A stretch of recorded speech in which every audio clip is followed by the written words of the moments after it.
Before we step into the freezing mist of the Austrian capital and unravel a web of deception that threatened to destabilize the Western Alliance, please take a moment to subscribe to the channel. These stories from the shadows rely on your support to be told, so hit that button and turn on notifications to never miss a dossier from the archives. Vienna in November of 1983 was not merely a city. It was a stage where the grandest and most dangerous theater of the Cold War was performed nightly. The wind that swept off the Danube carried more than just the biting frost of Central Europe. It carried the whispers of 1,000 conversations that were never meant to be heard. To the tourists admiring the Gothic spires of St. Stephen's Cathedral, or enjoying a slice of Sachertorte in a warm café, the city was a monument to imperial history. But to men like Elias Thorn, a senior case officer for the Central Intelligence Agency, Vienna was a chessboard made of cobblestones and shadows. Thorn stood by the window of a safe house apartment in the 3rd District, watching the gray light of dawn struggle against the heavy winter clouds. He was 45 years old, with the kind of face that was easily forgotten, a professional necessity. He had spent the last decade moving between Berlin, London, and Vienna, specialized in counterintelligence. He knew that in this city, neutrality was a legal fiction.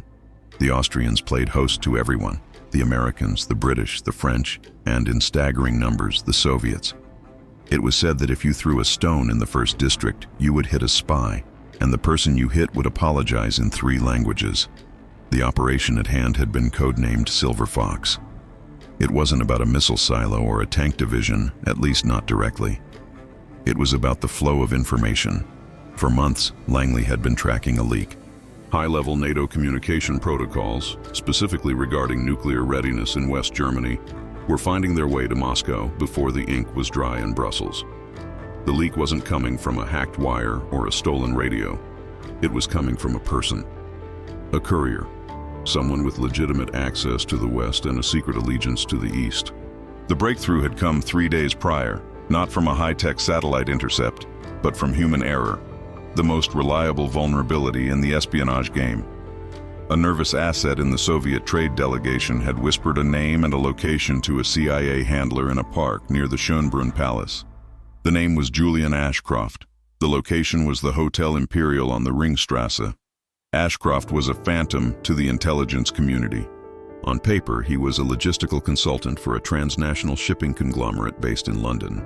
He was a man of refined tastes, impeccable suits, and a passport stamped with the entry visas of 40 nations.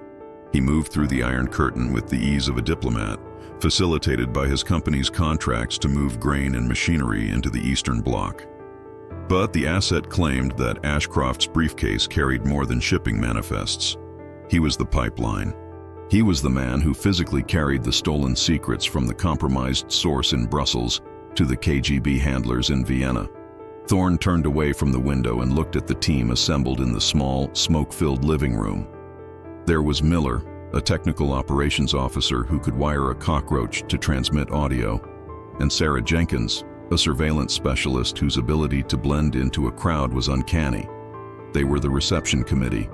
"The target lands at Schwechat Airport at 9 Sao," Thorn said, his voice gravelly from lack of sleep and too many cigarettes.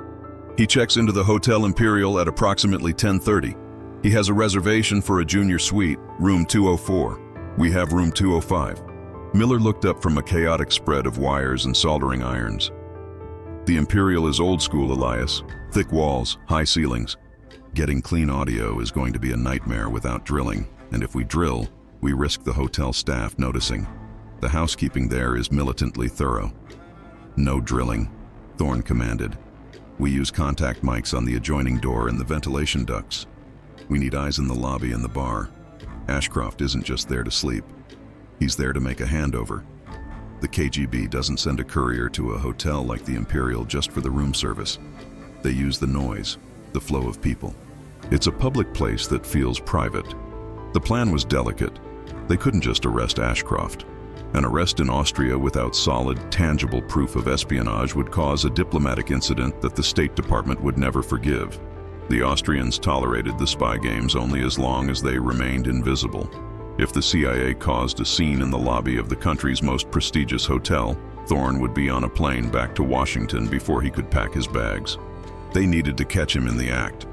They needed to document the exchange, identify the Soviet handler, and secure the classified material. They needed to unmask him not just as a criminal, but as a traitor, leaving him no room to maneuver, no story to spin. "Remember," Thorne said, putting on his heavy wool coat, "Ashcroft is a professional. He's been doing this for at least 2 years without a ripple. He will be paranoid. He will be looking for surveillance. If he spots you, he flushes the package, and the operation is dead. We are ghosts. We don't exist until the trap snaps shut." As Thorne walked out into the biting Vienna air, he checked the small Walther PPK holstered beneath his arm. He hoped he wouldn't need it. Violence was a failure of tradecraft. But in 1983, with the world holding its breath for a nuclear winter, failure was not an option. The Hotel Imperial was a masterpiece of 19th century architecture, a palace converted into a sanctuary for the wealthy and powerful. Its lobby was a cavern of marble, crystal chandeliers, and velvet. It smelled of old money, beeswax, and expensive perfume. It was a place where history was written in hushed tones over cognac and coffee. Elias Thorne entered through the revolving doors, looking every bit the bored business traveler. He wore a charcoal suit that was expensive enough to fit in but nondescript enough to vanish. He checked in at the front desk, using a passport that identified him as Robert Hale, an insurance actuary from Chicago. The concierge, a man with a mustache so waxed it defied gravity, handed him the heavy brass key to room 205. "Enjoy your stay, Herr Hale," the concierge said with a practiced smile. "I just need some rest," Thorne mumbled, playing the part of the jet-lagged executive. He took the elevator to the second floor. The hallways were wide, carpeted in deep red that swallowed the sound of footsteps. He found room 205, unlocked the door, and slipped inside. The room was opulent, filled with Biedermeier furniture and heavy drapery. But Thorne wasn't interested in the decor. He immediately locked the door and placed a "Do Not Disturb" sign on the handle. 10 minutes later, a bellboy arrived with a luggage cart. It was Miller, wearing a uniform that was a size too large, his cap pulled low. On the cart were 3 leather suitcases. To the casual observer, they were luggage. To the trained eye, they were a mobile surveillance station. "Clear?" Miller whispered as he rolled the cart into the room. "Clear," Thorne confirmed. They went to work immediately. The suite, room 205, shared a wall and a connecting door with room 204, where Julian Ashcroft would be staying. The connecting door was locked from both sides, a standard feature in hotels to allow suites to be combined for larger families. For the CIA, it was a gift. Miller opened the largest suitcase, revealing a bank of receivers, tape recorders, and signal amplifiers. He took a device that looked like a medical stethoscope but was wired to a preamplifier, a contact microphone. Carefully, using a special adhesive that wouldn't leave a mark, he attached the sensors to the door frame and the thinnest part of the wall paneling. "The acoustics are actually decent," Miller murmured, listening through a pair of bulky headphones. "The wood resonates. If he talks in the sitting area, we'll hear it. If he goes into the bathroom, it'll be muffled." "What about the phone?" Thorne asked. "I can't tap the switchboard downstairs without a warrant or a bribe, and we don't have time for either," Miller said. "But I have an induction coil we can slide under the baseboard near the phone jack. It picks up the magnetic field of the handset. We'll hear his side of the conversation clearly and the other side faintly." Thorne moved to the window. He had a view of the Ringstrasse. Below, the traffic of Vienna moved in a steady gray stream. He signaled to Sarah Jenkins via a secure handheld radio. She was positioned in a parked car across the street, watching the hotel entrance. "Status?" Thorne asked. "Target is 2 minutes out," Sarah's voice crackled in his earpiece. "Taxi just pulled up. He fits the description. Camel haircoat, navy scarf, carrying a black leather attaché case. He looks calm. That's what worries me," Thorne replied. "Stay on him until he enters the lobby, then break off." "We don't want to burn you this early." Back in the room, the surveillance gear hummed to life. The tape reels began to spin slowly. Thorne sat in a high-backed armchair, staring at the wall that separated him from the man who was selling out the West. It was an intimate violation, listening to a stranger. He would hear him brush his teeth, unpack his clothes, perhaps talk to himself. At 10:38 a.m., the sound of the heavy oak door next door opening came through the headphones. Thorne held up a hand to silence Miller. They heard the click of hard-soled shoes on the parquet floor of the entryway, then the muffled thud of a suitcase being set down on a luggage rack.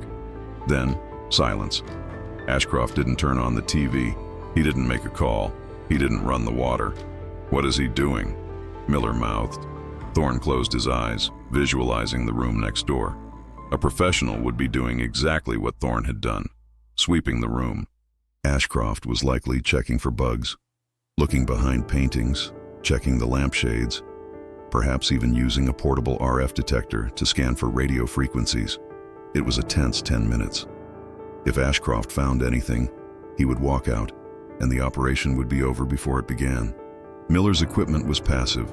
It didn't transmit a signal, so an RF detector wouldn't find it.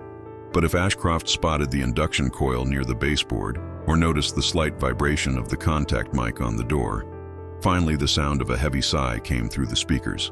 Then, the distinct sound of a minibar bottle being cracked open, the fizz of carbonation, the clink of glass. "He's settling in," Thorne whispered. "He thinks he's clean." Thorne checked his watch. The game had begun. They were now living with Julian Ashcroft, ghosts haunting his periphery, waiting for him to make the mistake that would end his life as he knew it. Julian Ashcroft was a man who appreciated the finer things, not out of vanity, but out of a desire for order. Chaos was the enemy.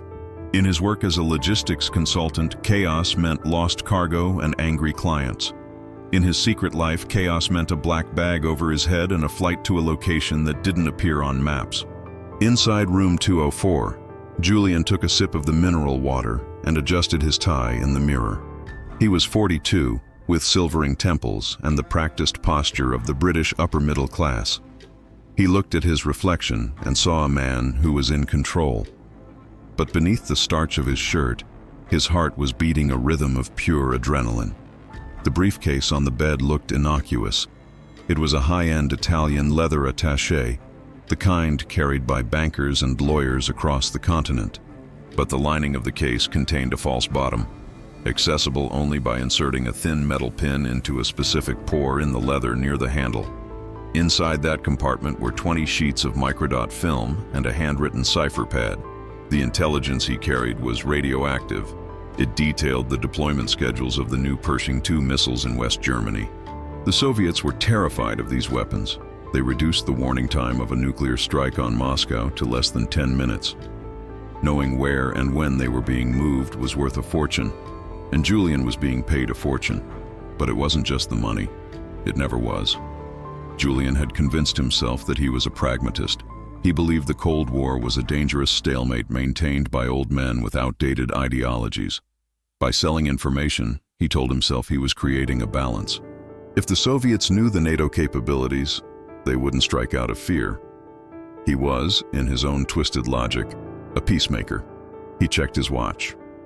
The contact protocol was strict. He was to remain in his room until 13:00. Then, he was to leave the hotel and walk to the Café Central on Herrengasse. He was to order a melange and a slice of apple strudel.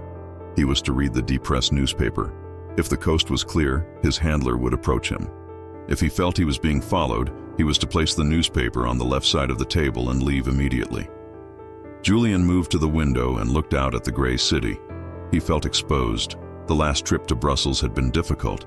He had sensed eyes on him at the train station. He had doubled back 3 times, taken random turns, and waited in store vestibules to see if anyone lingered. He had seen nothing, but the feeling remained. Next door, in room 205, Elias Thorne was building a profile. "He's pacing," Miller said, listening to the rhythmic creak of the floorboards. "Back and forth, window to the bed to the window. He's nervous." "Good," Thorne said. "Nervous men make mistakes. They rush. They forget their training." Thorne picked up the radio. "Sarah, prepare to move. The target is mobile in 20 minutes based on the pattern we're seeing. I want a 3-point tail. You take point. I'll be across the street. We'll have Davidson in the trailing vehicle." "Copy," Sarah replied. At 12:55 p.m., Julian Ashcroft left his room. He locked the door and hung the "Please clean room" sign on the knob, a signal perhaps, or just habit. He carried the briefcase. Thorne waited exactly 30 seconds before slipping out of room 205. He moved down the stairs rather than the elevator to avoid running into Ashcroft in the lobby. He exited through a side door that led to an alleyway, emerging onto the bustling Ringstrasse just as Ashcroft was stepping out of the main entrance.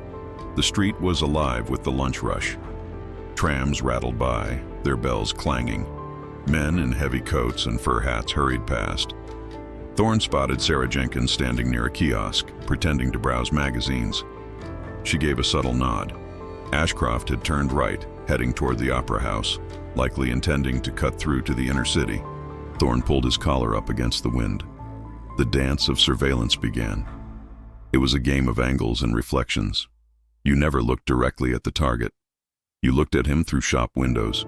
You watched his shadow. You anticipated his turns. Ashcroft walked with purpose, but his head moved constantly. He checked his reflection in the windows of the luxury boutiques. He stopped abruptly to tie a shoe that wasn't untied, scanning the street behind him. "He's dry cleaning," Thorne muttered into his lapel mic. "He's checking for a tail. Everyone hang back. Give him space." Ashcroft stopped at a crosswalk, waiting for the light. He turned fully around, staring directly at the crowd behind him. Thorne was shielded by a group of tourists, but he felt the gaze of the traitor sweep over him. It was a moment of high tension. If Ashcroft spooked now, he would return to the hotel, burn the documents, and fly back to London. The light changed. Ashcroft turned and continued walking. He seemed satisfied. He hadn't spotted the ghosts.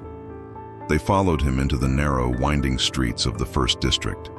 The architecture loomed over them, Baroque facades blackened by soot and age. Ashcroft made his way to the Café Central, the legendary coffee house where Trotsky and Freud had once sat. He entered. Thorne held back, signaling Sarah to go inside. She was dressed in a heavy woolen coat and a beret, looking like a university student. She slipped in moments later. Thorne found a vantage point in a doorway across the street, shivering in the cold. "Miller, are you listening?" "I'm here." Miller's voice came through the earpiece. "I'm monitoring the room bug just in case he comes back, but I'm recording the transmission from Sarah's wire." Sarah sat 3 tables away from Ashcroft. She ordered a coffee and opened a book. She had a directional microphone concealed in her handbag, pointed at the Englishman. Ashcroft ordered his coffee and strudel. He opened his newspaper. The signal was set. Now they waited for the other shoe to drop. They waited for the KGB. The Café Central was a cacophony of clinking porcelain, silver spoons, and the low hum of intellectual debate. It was a warm sanctuary against the Vienna winter. Julian Ashcroft took a bite of the strudel, but it tasted like ash in his mouth. He was too focused on the door. He was looking for a man named Victor. That was the only name he knew. Victor was a line-in officer, a specialist in illegal couriers. He was hard, efficient, and utterly devoid of humor. Victor didn't care about Julian's safety. He cared about the briefcase. 15 minutes passed. Julian turned the pages of the newspaper without reading a word. His leg bounced nervously under the table. Then the door opened. A man walked in. He was bulky, wearing a cheap gray suit that marked him immediately as Eastern Bloc, despite the attempt to blend in. He had a face like a clenched fist. He didn't look around. He walked straight to a table in the corner, behind Julian. Thorne watched from the street. "Target 2 is on site. Male, Caucasian, late 40s, heavy build, gray suit. Do we have an ID?" "Working on it," came the voice of the analyst back at the safe house, who was monitoring the description. "Sounds like Oleg Kirov, alias the Butcher. KGB First Chief Directorate. He's known for rough handling of assets." Inside the cafe, the dance continued. Kirov didn't approach Julian. He ordered a black tea. He sat for 5 minutes. Then he took out a pack of cigarettes and placed it on the table. A red pack of Marlboros. That was the signal. Proceed to the secondary location. Julian folded his newspaper. He left a generous tip, picked up his briefcase, and stood up. He didn't look at Kirov. He walked out of the cafe. "Target is moving," Sarah whispered into her collar. Contact confirmed visually, but no verbal exchange. The handler signaled with a cigarette pack. "Stay with Ashcroft," Thorne ordered. "Davidson, you take the Russian. I want to know where he goes, but don't burn yourself." If he spots you, he'll disappear. Thorne fell in behind Ashcroft again. The Englishman was moving faster now. The tension of the meet was over, but the actual handover hadn't happened. This was standard KGB tradecraft. The café was just for visual confirmation, to make sure Ashcroft wasn't being held at gunpoint, to check for tails. The actual exchange would happen somewhere quieter, or via a brush pass in a crowd. Ashcroft headed toward the stat park. The park was a desolate landscape of frozen paths and bare trees in November.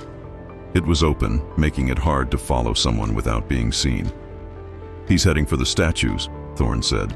"Classic dead-drop territory. Look for benches, hollow trees, monuments." But Ashcroft didn't stop. He walked through the park and exited on the other side, hailing a taxi. "Damn," Thorne cursed. "He's mobile. Get the car." Thorne sprinted to the unmarked sedan where his driver was waiting.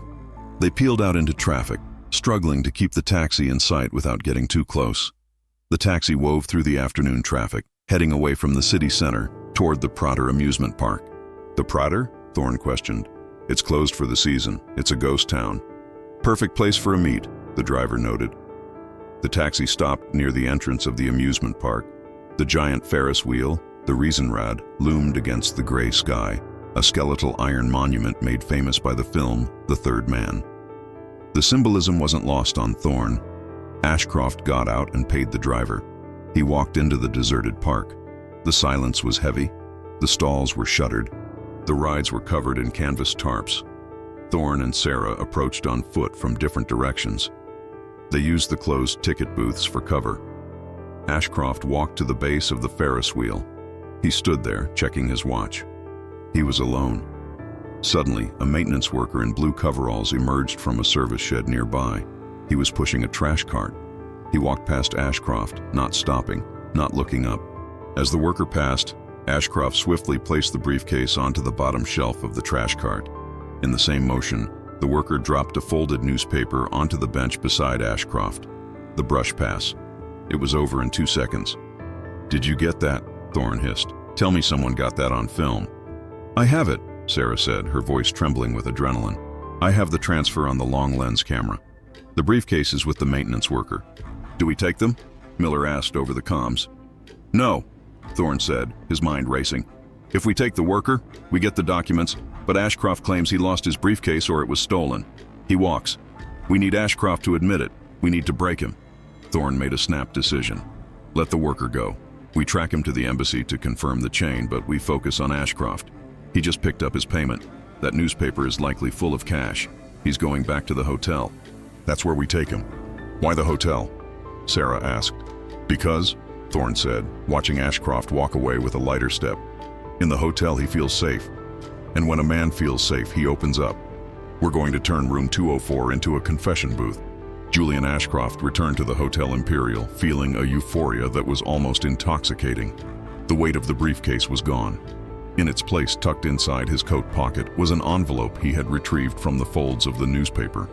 It contained $50,000 in unmarked bills and a new set of instructions for a drop in Geneva next month. He had done it. He had walked into the fire and come out unscathed. He felt invincible. He entered the lobby, nodded to the concierge, and took the elevator up to the second floor. He entered room 204, locked the door, and threw the deadbolt. He went straight to the minibar, grabbed a miniature bottle of scotch, and downed it in one gulp. Then he opened the envelope. The smell of the cash was sweet, musty, and sharp. In room 205, Elias Thorne was preparing for the final act. The surveillance tape from the park was being developed in the van downstairs. They had the proof. Now they needed the leverage. "He's counting the money," Miller said, adjusting the volume on the receiver. The distinct thwip, thwip, thwip of banknotes being thumbed through came clearly through the wall. "He's happy." "Let him enjoy it for a moment," Thorne said. "It's the last money he'll ever make."